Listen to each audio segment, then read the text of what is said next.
You're listening to the Daily Sales Tips podcast, and I'm your host, Scott Ingram. Today's tip comes from Nick Cegelski. Nick is an enterprise account executive at SurePoint in LA and co-host of the podcast 30 Minutes to President's Club.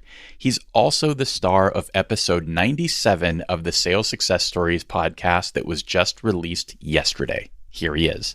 Opening a cold call is one of the most important skills that you can figure out as a salesperson. There are 3 pieces to even starting the call. It's introduction, acknowledgement, and ask. And it's so critical that you nail each of these. Here's what it sounds like when you put it into practice. Scott, this is Nick Cegelski calling with XYZ Company. I know you didn't expect me to call you this afternoon. Do you mind if I take 1 minute to tell you why I'm calling, and you can let me know if it makes sense for us to speak?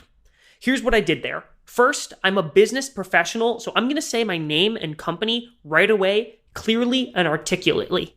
Now I'm going to acknowledge that this is legitimately a cold call. I'm not hiding here. I'm proud of what I'm doing, and I'm letting them know it's okay. The last thing is really key. You've got to let them know that you're not going to be the salesperson that rambles on and on. It talks at them for 6 minutes straight about themselves. So you make it very clear you're going to tell them in less than a minute why you're calling, and then you give them control. They will be able to tell you if it makes sense for you to speak or not. You should honor that. Try that when you're opening your next cold call.